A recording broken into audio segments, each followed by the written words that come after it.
Hello, everyone. Thank you for joining me. I'm Mindy Mandell, and I'm going to be going through the Sophist with you.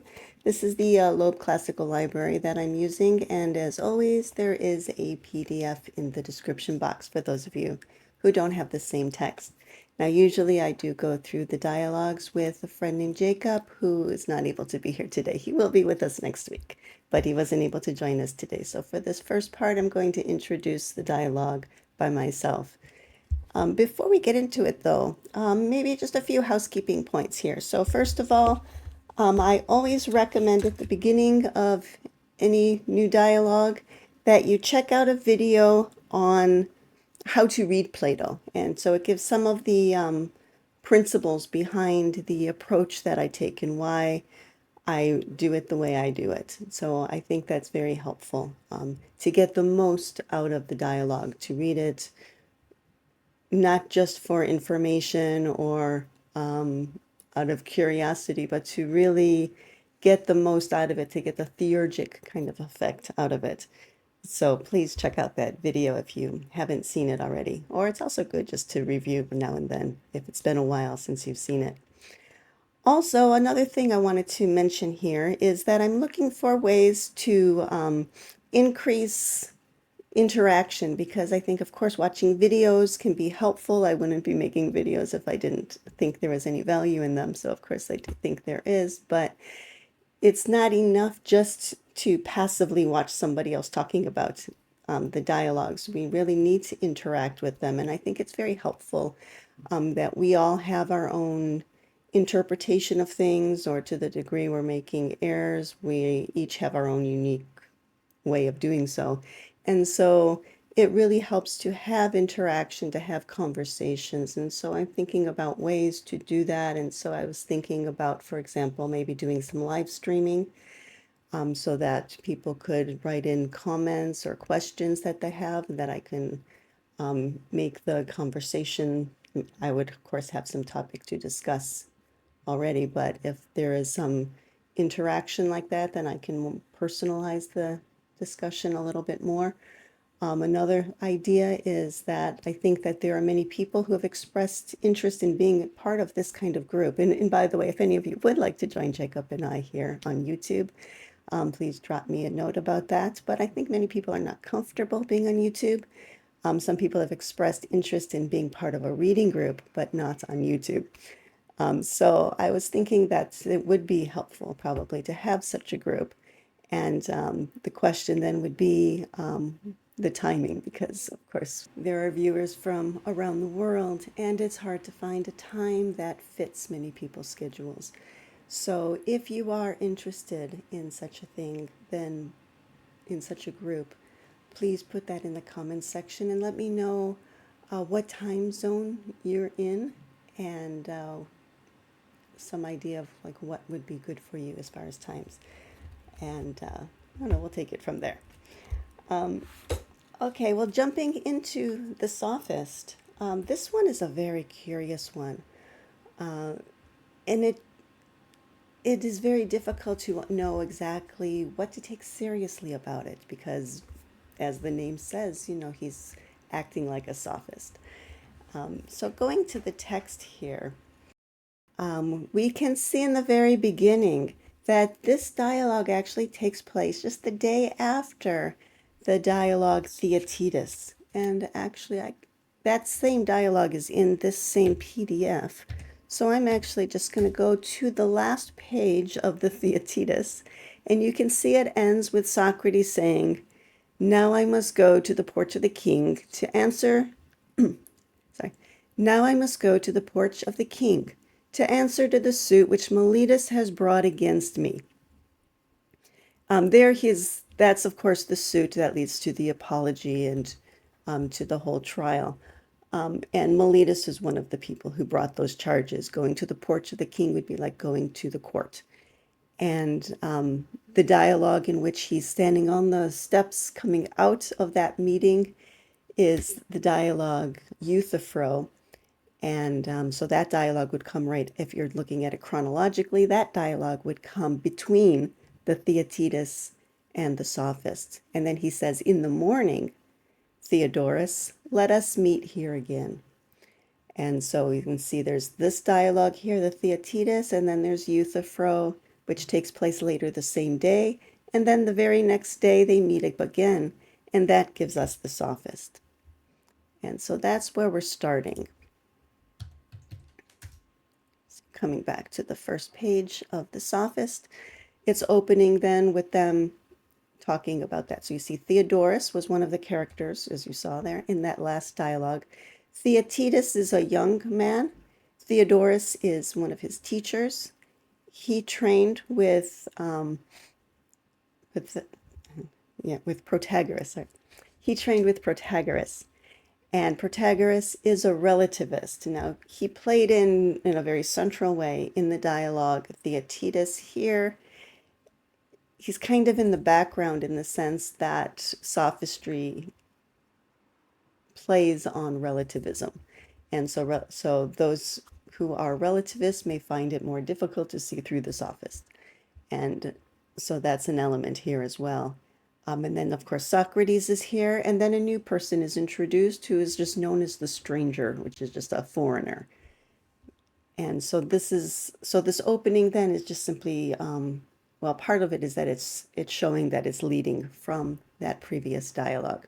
So it opens with Theodorus saying, "According to our yesterday's agreement, Socrates, we have come ourselves, as we were bound to do, and we bring also this man with us. He is a stranger from Elea, one of the followers of Parmenides and Zeno, and a real philosopher." Now, Parmenides, by the way, was also talked about in the dialogue Theaetetus. He was introduced as a counter to the relativist position. And he, of course, there's a dialogue named after him as well. He's somebody who Socrates held in very high regard, who he met as a young man. And that dialogue where Socrates meets him is the dialogue Parmenides. And he is presented as an idealist, or somebody who his philosophy is very much an influence on Socrates. And so he's held in very high regard. And so we see that the stranger then is introduced as somebody who is a student of that philosopher, one of the followers of that philosopher, and Zeno, another student of Parmenides who had come within the dialogue Parmenides. Zeno has joined his teacher to come to Athens. And so they're two very respected philosophers. And so already in the very opening, we have a very good opinion of this stranger, somebody we expect who is wise. Well, Socrates asks him, "Are you not unwittingly bringing, as Homer says, some god and no mere stranger, Theodorus?" He says that the gods, and especially the god of strangers, enter into companionship with men who have a share of due reverence, and that they behold the deeds, both violent and righteous, of mankind. So perhaps this companion of yours may be one of the higher powers, who comes to watch over and refute us, because we are worthless in argument, a kind of god of refutation. Theodorus: "No, Socrates, that is not the stranger's character. He is more reasonable than those who devote themselves to disputation. And though I do not think he is a god at all, I certainly do think he is divine, for I give that epithet to all philosophers." And rightly, my friend. However, I fancy it is not much easier, if I may say so, to recognize this class than that of the gods.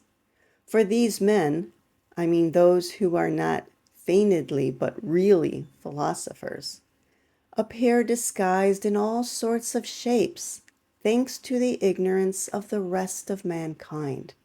And they visit the cities, beholding from above the life of those below. And they seem to some to be of no worth, and to others to be worth everything.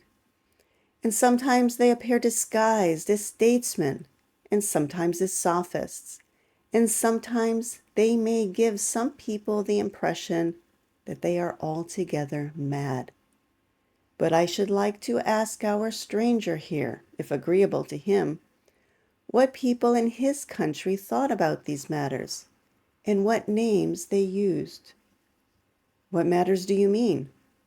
Sophist, statesman, philosopher. What particular difficulty, and what kind of difficulty in regard to them, is it about which you had in mind to ask? It is this: did they consider all these one, or two, or as there are three names, did they divide them into three classes and ascribe to each a class corresponding to a single name? I think he has no objection to talking about them. What do you say, stranger? Okay, before we get to what the stranger says, I do want to go back to this main part here because there's something very curious going on. He says that they appear disguised as statesmen, sometimes sophists, and sometimes they seem to be altogether mad. And then he asks about these matters. And when asked what are the matters, he names the three categories. And this implies then that this earlier statement that I highlighted above here is a reference to these three people. Well, sophist is named directly, and so is the statesman. But notice how he describes the philosopher. They give some people the impression that they are altogether mad. So he describes the philosopher as somebody who sometimes seems mad. That, for many of you who are familiar with these various dialogues, who have read other dialogues as well, that may give you some flashbacks to the dialogue Phaedrus, where he talks about divine madness. And so there he is distinguishing the philosopher from the statesman and the sophist in a very distinct way. And so we want to hold on to that idea. Okay, going on, the stranger replies, and let me just get a drink of water. Excuse me. Okay, so going on, the stranger then replies to Theodorus by saying that he agrees with what Theodorus said, just what you said, or just what you did, that he has no objection. I have no objection, and it is not difficult to say that they considered them three. But it is no small or easy task to define clearly the nature of each. So it's very common in philosophy for philosophers to initially say, well, that's difficult, I'm not going to go into it. You have to kind of pry them. You see that in the Dialogue Symposium, where Diotima initially says to Socrates, I'm not sure you can go forward with this. You see it also in the Republic, where Socrates actually does that to Glaucon. And you see it also in the dialogue Parmenides, where Parmenides initially says that the task that Socrates asked of him to go through a dialectic is too difficult. You see, there are many dialogues where that happens, and you see it here as well. Theodorus then says, well, the fact is, Socrates, that by chance you have hit upon a question very like what we happened to be asking him before we came here. And he made excuses to us then, as he does now to you, though he admits that he has heard it thoroughly discussed, and he remembers what he heard. Socrates says, well, in that case, stranger, do not refuse us the first favor we have asked, but just tell us this. Do you generally prefer to expound in a long interrupted speech of your own whatever you wish to explain to anyone, or do you prefer the method of questions? I was present once when Parmenides employed the latter method and carried on a splendid discussion. I was a young man then, and he was very old. This here is a reference to the discussion that takes place in the dialogue Parmenides.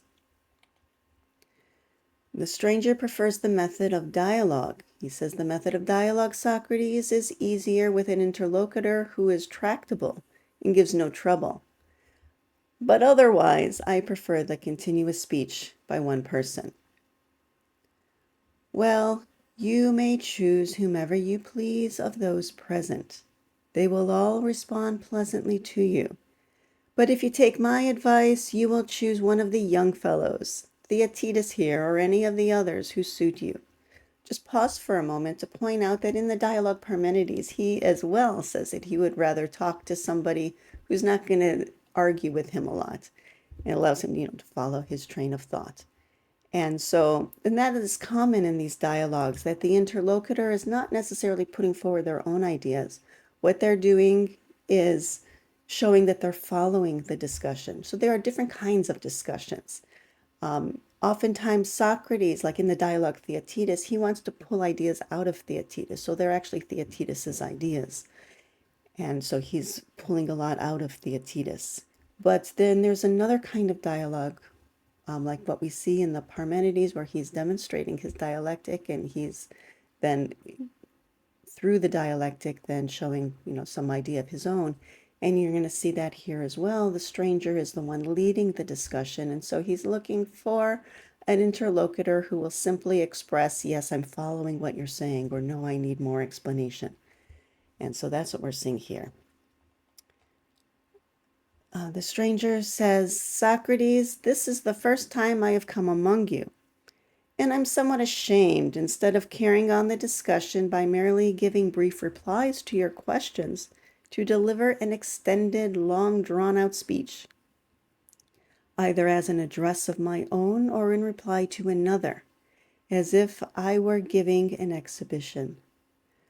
But I must, for really the present subject is not what one might expect from the form of the question, but is a matter for a very long speech. On the other hand, it seems unfriendly and discourteous to refuse a favor to you and these gentlemen, especially when you have spoken as you did. As for Theaetetus, I accept him most willingly as interlocutor, in view of my previous conversation with him, and of your present recommendation. And Theaetetus now is going to jump in, and so now from here it's just Theaetetus and the stranger. But stranger, by taking this course and following Socrates' suggestion, will you please the others too? I am afraid there is nothing more to be said about that, Theaetetus. But from now on, my talk will, I fancy, be addressed to you. And if you get tired and are bored by the length of the talk, do not blame me, but these friends of yours. Oh no, I will blame you. No, he didn't say that. He says, oh no, I do not think I shall get tired of it so easily. But if such a thing does happen, we will call in this Socrates, the namesake of the other Socrates.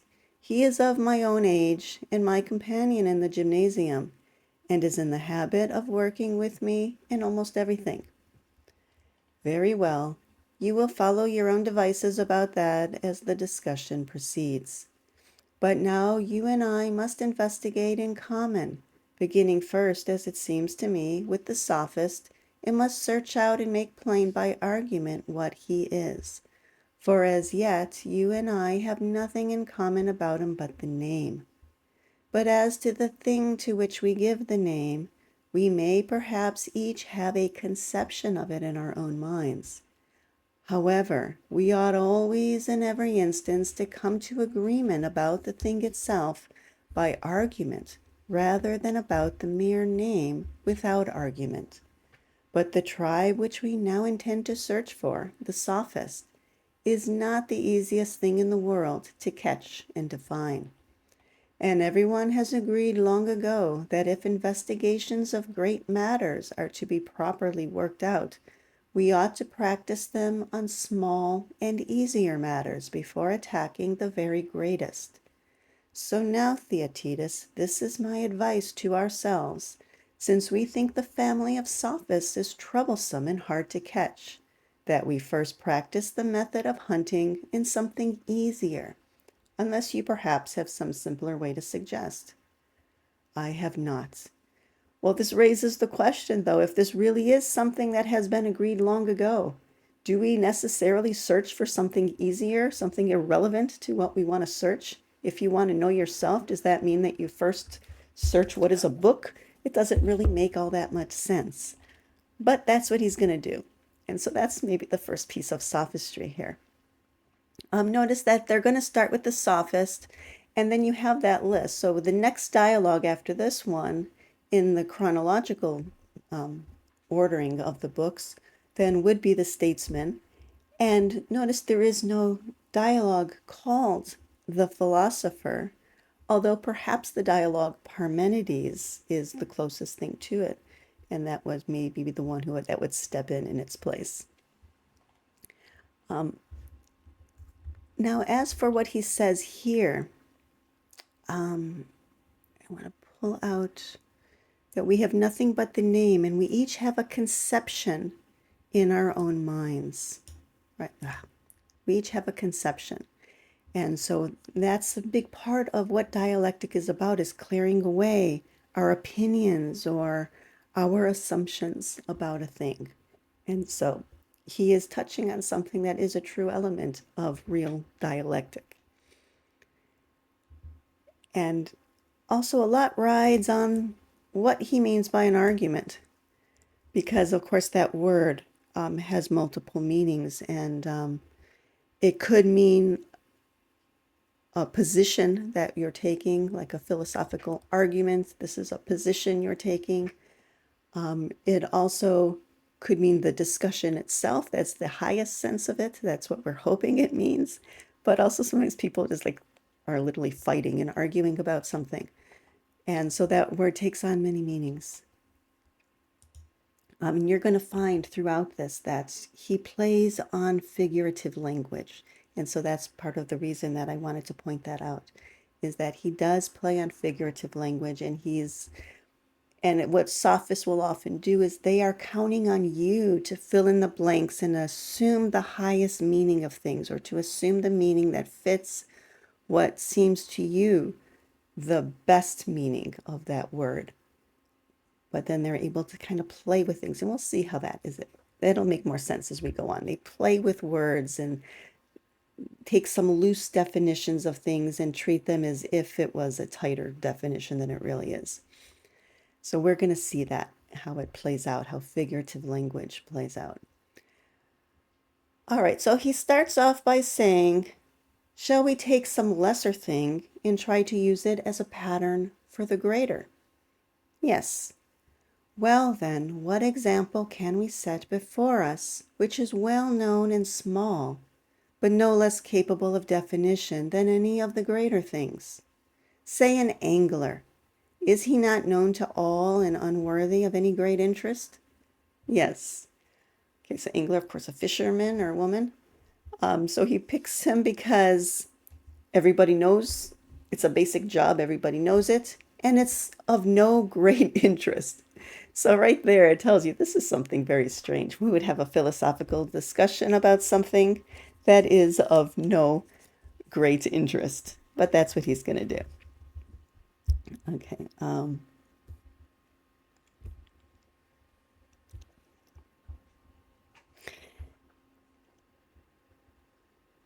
Now as we go through this, it's very helpful. If you read it quickly, it's easy to just kind of follow along and think that everything is good. And this is a great argument and something very intelligent. What we have to do is read it carefully. And in some ways, this dialogue is a great exercise in critical reading skill. Even just aside from the philosophical aspects of it, just on a practical matter, it is a very good exercise in critical reading skills. What we want to do is look for the arbitrary quality of the way he divides things, and to look at how he defines each of the categories, and does the definition actually fit the name that he gives it. And so that's a big part of this. I don't want to get too ahead of myself here, but the dialogue Cratylus deals with names.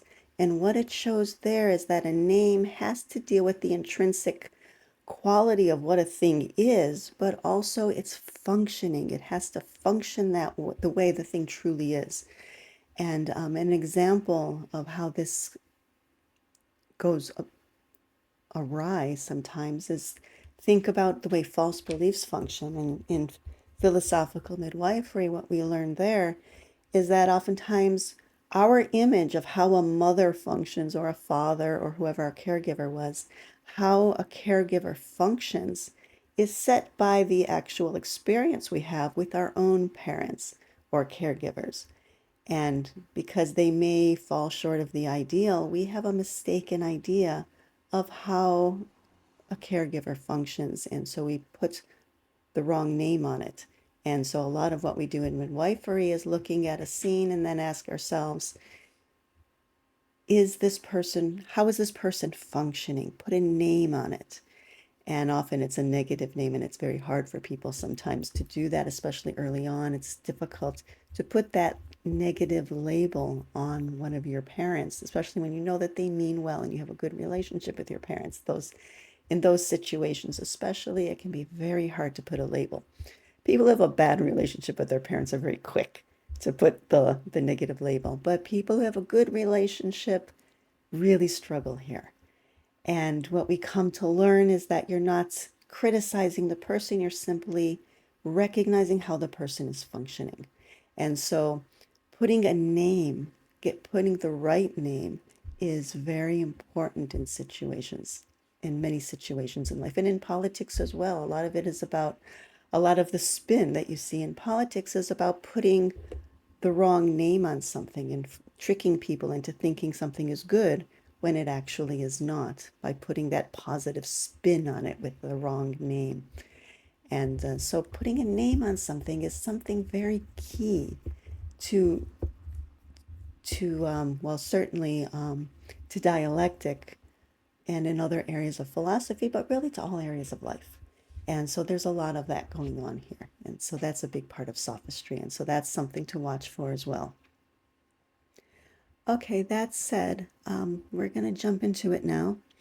So he says here, the angler is somebody unworthy of any great interest. So of course, that's a great topic to discuss. But I hope he offers us a method and is capable of a definition not unsuitable to our purpose. That would be good. Come now, let us begin with him in this way. Tell me, shall we say that he is a man with an art, or one without an art, but having some other power?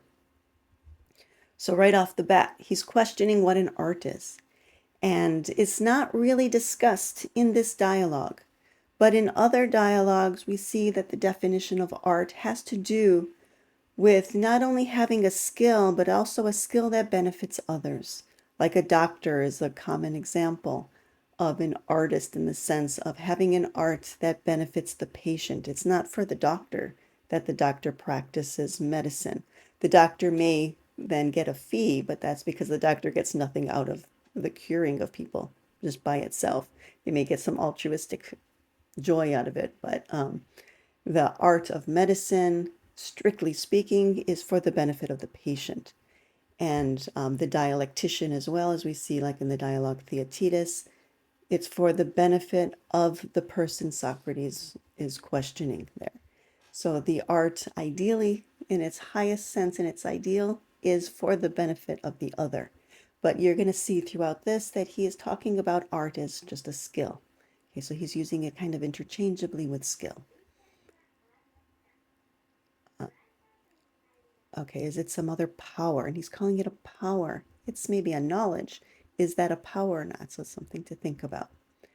And Theaetetus says that the angler is certainly not one without an art.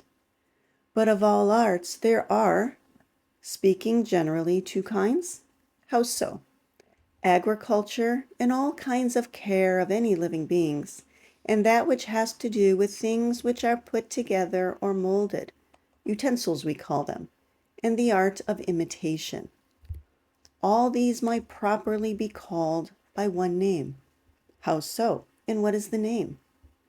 When anyone brings into being something which did not previously exist, we say that he who brings it into being produces it, and that which is brought into being is produced. Certainly. Now all the arts which we have just mentioned directly with their energy I'm sorry. Now all the arts, which we have just mentioned, direct their energy to production. Yes, they do. Let us then call these collectively the productive art. Agreed.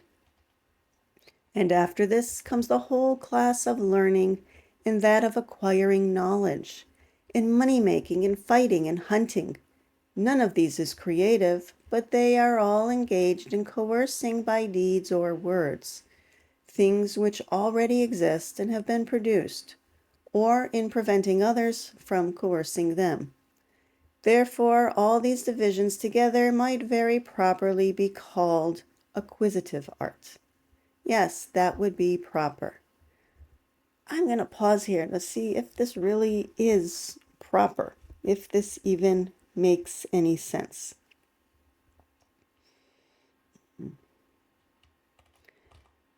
So coming back here to the bottom of page 273, we see he grouped together agriculture and all kinds of care of any living beings.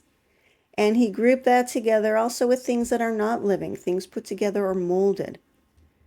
And he put that also together with something he called the art of imitation. So these three things that are completely different, he put them all together and says that they should have one name. And all of them, he calls them productive.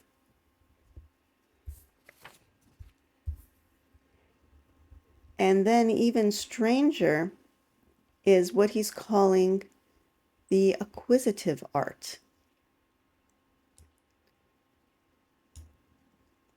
And this is an unusual name here, but he's saying that they're acquiring knowledge. He calls it the whole class of learning. Actually, let me highlight this whole section here because none of it really fits together.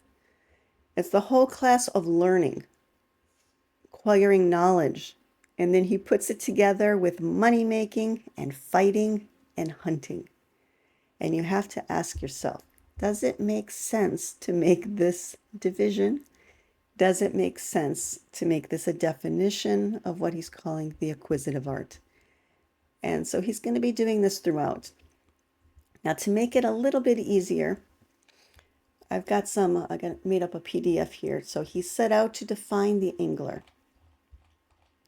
And we see that he's starting with calling it art, and then he's breaking it into productive and acquisitive. And we're going to see he's going to follow the acquisitive. And we'll see where he goes from here. Then since acquisitive and productive art comprise all the arts, in which Theaetetus shall we place the art of angling? In acquisitive art, clearly. And are there not two classes of acquisitive art? So again, it's going to divide and he's going to keep going like this. One, the class of exchange between voluntary agents by means of gifts and wages and purchases, and the other, which comprises all the rest of acquisitive art, and since it coerces either by word or deed, might be called coercive. It appears so at any rate from what you have said. Yeah, so if you make the division there, I can follow you. That's fine. So we get to the next division here, what he's calling voluntary or exchange. The name exchange is going to be brought in later whenever it's convenient. He just changes the name. But he brought in exchange. He did mention that here. Let me make sure that's clear. Exchange between voluntary agents.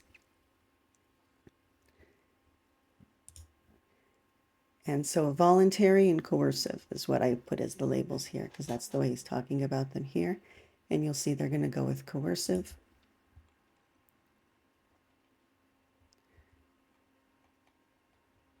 Well, then, shall we not divide coercive art into two parts? Notice that he didn't actually ask, which one would you choose, Theaetetus? He just said, do you agree with these names? And then he makes the decision. And he does this quite a bit throughout, where he's pushing that direction. How are we going to divide the coercive art? In what way? By calling all the open part of it fighting and all the secret part hunting. Yes. But it would be unreasonable not to divide hunting into two parts. Well, say how it can be done. Well, before we do that, let's take a look here. So we've got fighting part is open. It's not really clear why, and hunting is secret. So again, he's not explaining where any of this comes from. He's not explaining where he got these categories. He's just throwing it all out there, and Theaetetus is agreeing with it. Yeah, sorry, before I go on. So we see he's going to go with the hunting, and he's going to divide that into two.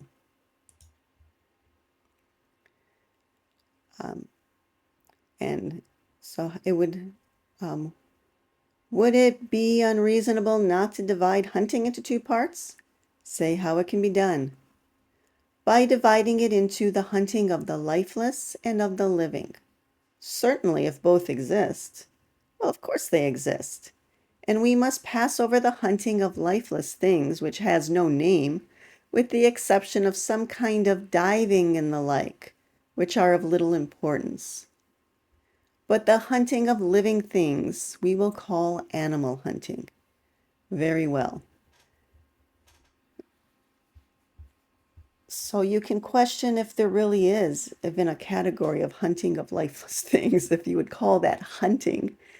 It may be a stretching of the word hunting. We talk about like an Easter egg hunt, for example. But are we really hunting for the Easter eggs? Are you going to go out there with your rifle and shoot the egg? Right? So it's questionable how you're using the word. And so it's a bit of figurative language. It's a stretch of it. It's a alternative definition of hunting. So when you have these categories, you can't be using two different definitions of the same word and just treat it as if it's the same thing. But that's what he's doing here. And so we're seeing a lot of sophistry going on already. So I want to point that out because it's very easy as you're reading this to just go along with it. Like, oh, yeah, okay, hunting lifeless things, sure. But when you think about it, you realize it is a different definition of hunting. So as we come here, we see the next category here, lifeless and living. And then he's going to divide the living things. Now look how he divides them. Two classes of animal hunting might properly be made. One, and this is divided under many classes and names, the hunting of creatures that go on their feet. Land animal hunting, and the other, so that's one. And then the other is swimming creatures, to be called as a whole, water animal hunting. Certainly. So if you don't see the comedy in this, then maybe you need to take a step back. Don't take it too seriously. This is meant to be a bit comical. And of swimming creatures, we see that one tribe is winged and the other's in the water. Well, are those really water animals if they fly? But I think he just means not on foot. And so, again, he gave the wrong label to it. Swimming creatures with wings, what do we mean? The hunting of winged creatures we call as a whole fowling. It is. And the hunting of water creatures goes by the general name of fishing. Yes.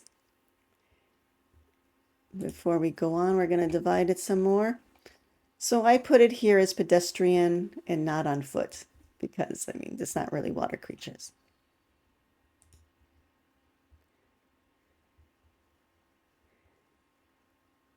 And might we not divide this kind of hunting into two principal divisions?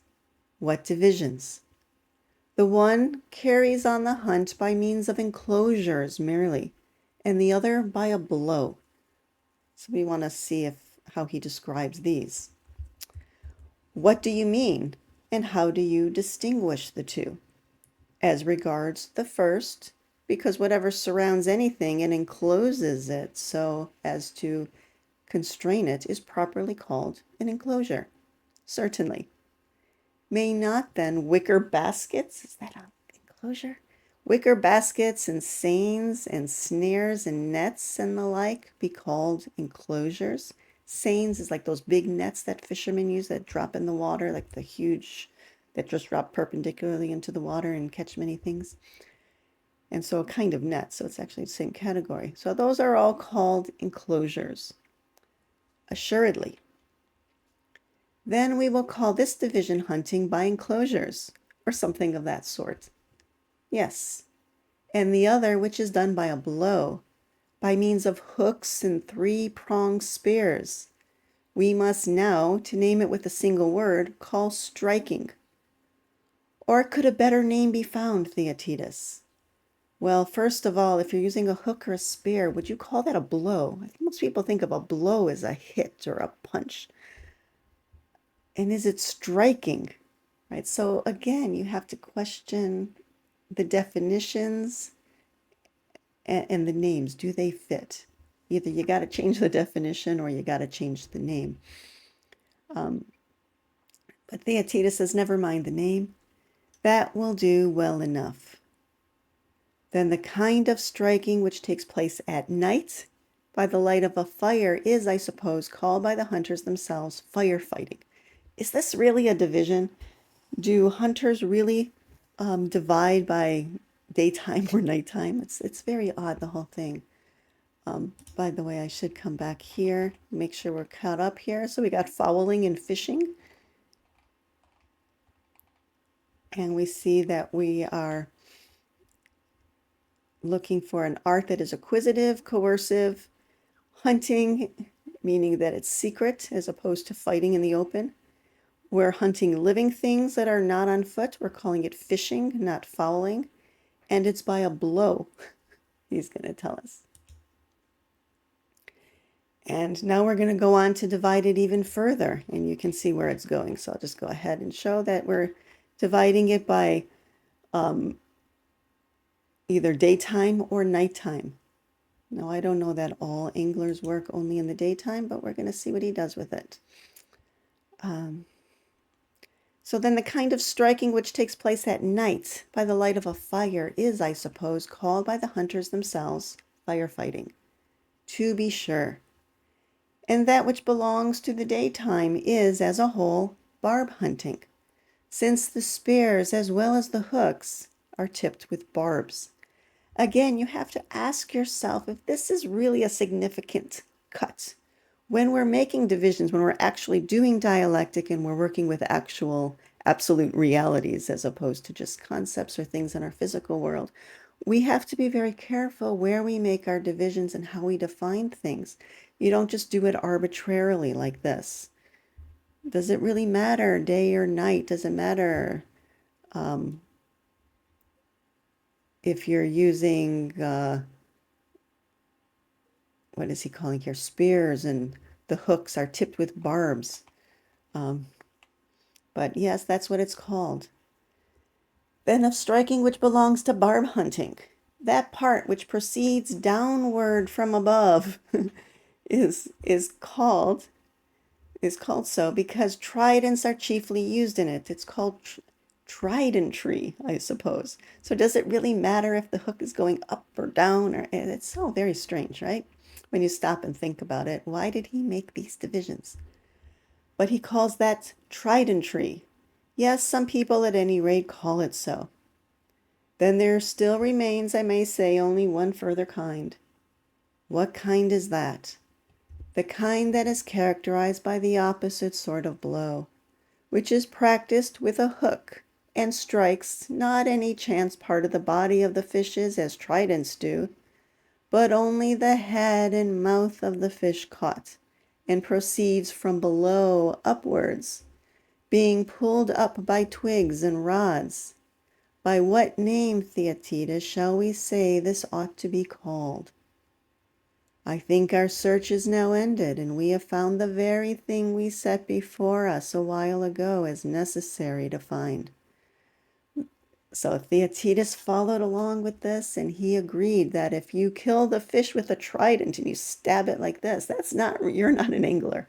But if you catch it with a hook from below into its mouth, then you're an angler. Okay, so the whole thing is very odd. I hope that you see that. And so there it follows through. It's an art that is acquisitive and coercive. It's secret and therefore called hunting. You're hunting living things that are not on foot. They're in the water, so it's called fishing. It's by a blow, even though you're not actually smacking it.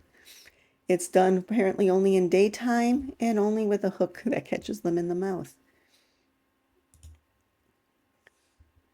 Now then, you and I are not only agreed about the name of angling, but we have acquired also a satisfactory definition of the thing itself.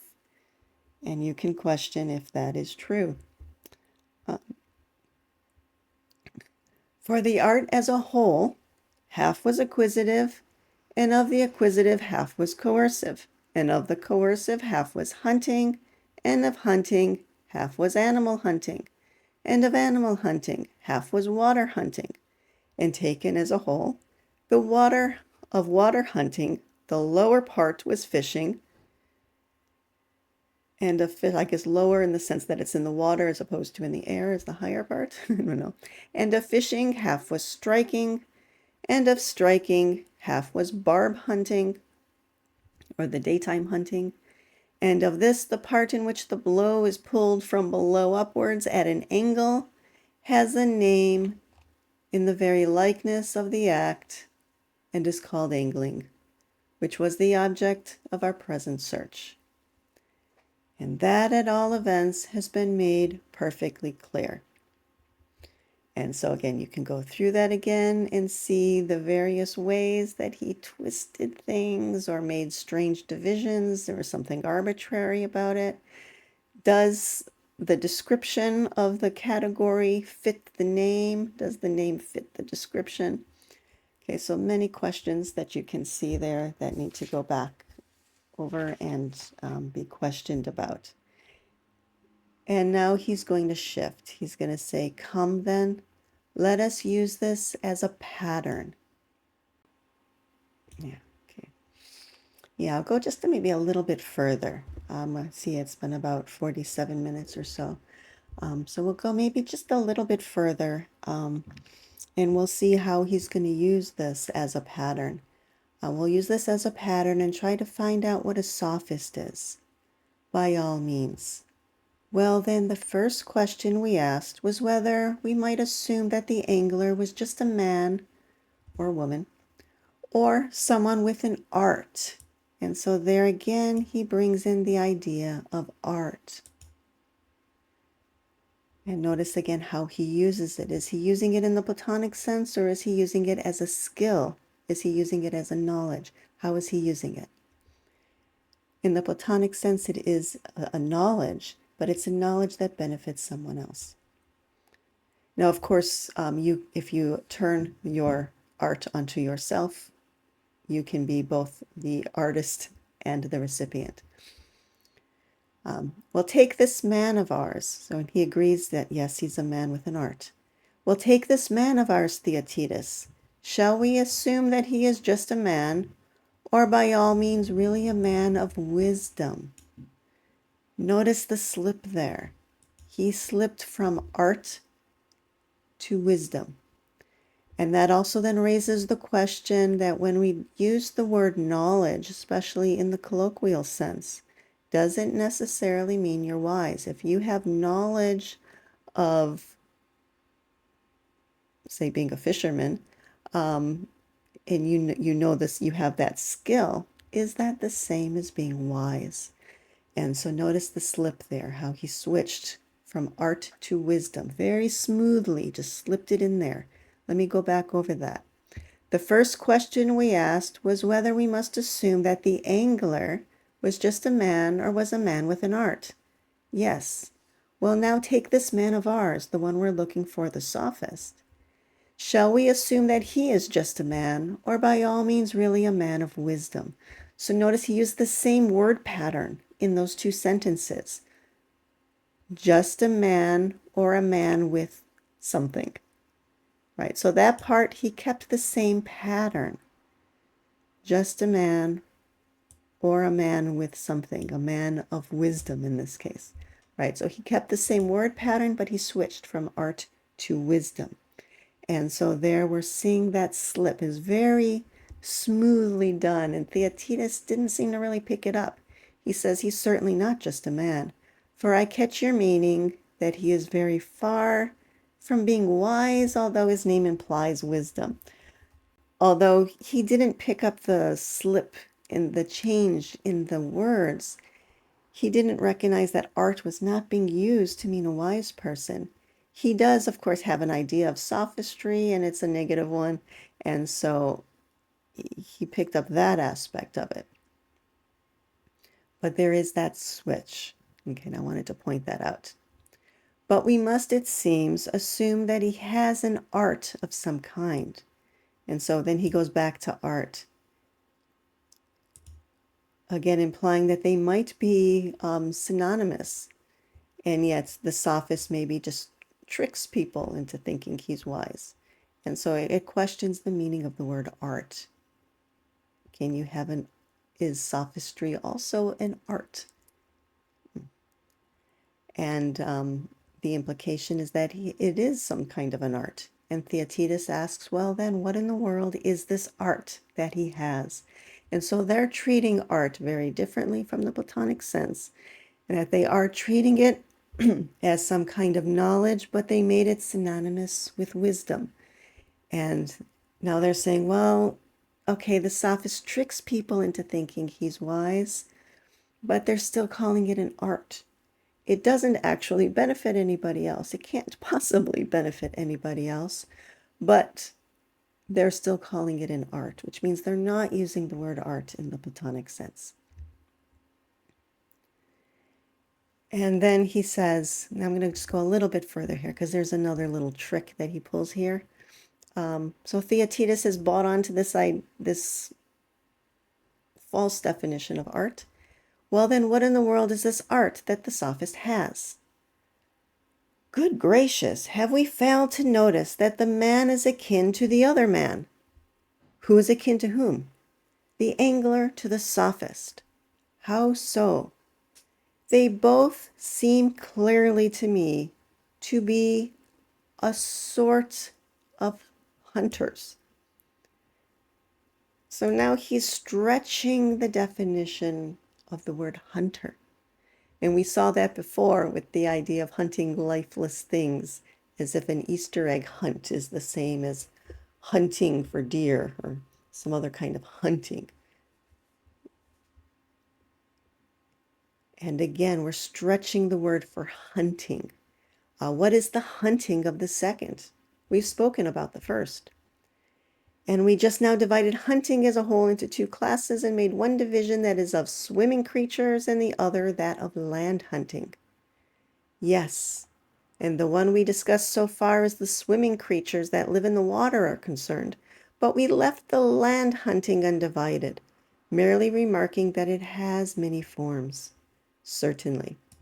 So what you're going to see is that he's going to stick with this, but he's going to pick it up at a certain point and carry it from there.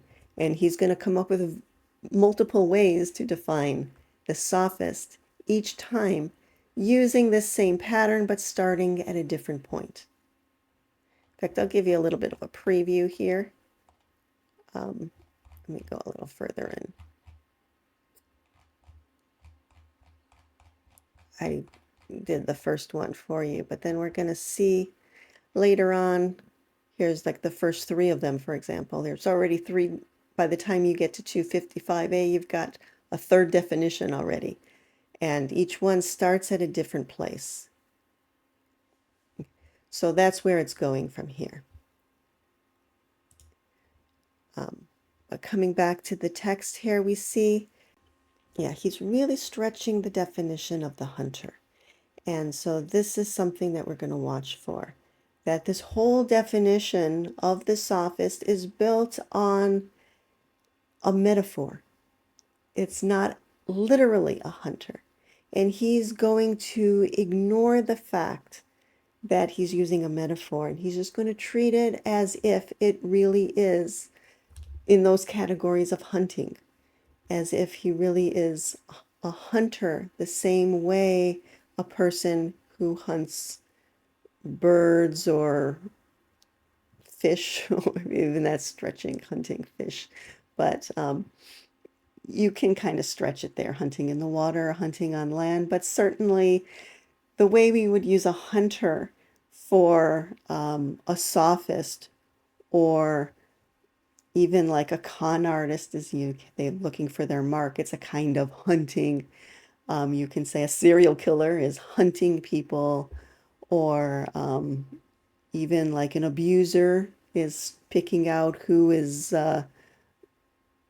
insecure and doesn't have a strong sense of self and might be a victim, or a person who is even a pickpocket is looking for who's not paying attention. I mean, there are many people you can think of who you can say are hunting, but it's a metaphor. It's not literally hunting the way people, the way the angler hunts, or the way a person who hunts deer, for example, would hunt. So it's not the same definition, and you're going to see this playing out throughout. Since Jacob is not here today, I'm going to stop at this point and read together with him. So we went through the example of the angler, somebody who is of little interest to the philosopher. So of course we're going to start with that for some reason. That should be obvious to us, really. Um, but that's where so we got that behind us. So we see the pattern he's using. So we're not actually interested in the angler, as he pointed out, but we are interested in his pattern and in the way that he toys with figurative language. And he's very smooth, you can see, like the way he switched between art and wisdom very smoothly, the way he brings in the word hunting and switches its meaning and doesn't clarify that he's doing that. He obviously knows he is, and yet he doesn't explain that. And so there are various things that he's doing. And so I hope that this lays the groundwork for where we're going from here. And we're going to see the various ways that he defines the sophist using that basic pattern. Let me put it up again. Using this basic pattern that he used for the angler. And we'll see that he's going to use that and build from that and work from that. He worked on this side, on the right hand side, to build the angler. Now he's going to take the terms on the other side and, starting at various places, come up with different ways of defining the sophist. Okay, so that's where it's going from here. If you have any thoughts or any insights that, other than the way that I presented it, that you would like to share, please put that in the comments section. And as always, I do hope that you'll join us next time. Thank you very much. Oh yes, and also if you do have any ideas about the live streaming, or another reading group, or if there's some other way that you would like to see some interaction, please put that in the comments section below. Another thing that I had forgot to mention before it slipped my mind is that another type of interaction that I think is very important is midwifery, that we oftentimes will find ourselves hitting against a block. Maybe a certain thought keeps coming up, or you keep arguing with yourself. Certain voices in your head keep popping up and doubting you or arguing with you. Or each time you sit down to meditate, you find that you can't really focus and you got to do something practical because you feel like, oh, you're wasting your time, and suddenly you think of a million things that you should be doing instead. These are all signs of a path logos block. And what I found is that it's very hard to find what questions to ask yourself. As a person who has been on both sides of midwifery, and I've been doing this for more than 20 years, like more than 25 years now, I do know which questions to ask, and so it can be very helpful to have somebody asking you the questions. And as somebody who's been on the other side of the table, as the one who has the block, by the way, Dr. Grimes, when he created this method, he gave it the name, he calls it philosophical midwifery, that comes out of the Theaetetus. And he used the language of midwifery as Socrates does in that dialogue. He compares himself to his mother, who was an actual midwife. And so in this system, we call the person who does the questioning the midwife, and the person who's pregnant with a problem, we call the pregnant party. And so I have been both. And I can tell you that as a pregnant party, it can be really hard sometimes to see the question to ask, because if I could see it, I wouldn't be blocked, right? So it's very helpful then to have somebody who's outside of the problem to question you. And so that is something that I do encourage people to think about. I don't charge people to talk to me. If you do have a problem and you would like to meet up, we can meet online, and we can arrange that together in email. So if that is something that you are interested in, please send me an email. There is a link to an email address in the description box, and so that way I can respond to you privately. And other than that, yeah. So again, any questions or comments about what I discussed here today in the Sophist, please put that in the comments section below. And also anything about if you're interested in some kind of live streaming or a reading group that is not being recorded and put out on YouTube, please let me know about that as well. And again, let me know your time zone and give me some idea of the times that are good for you, and I'll see if I can find something that fits a greater number of people. So, thank you very much. Until next time. So long.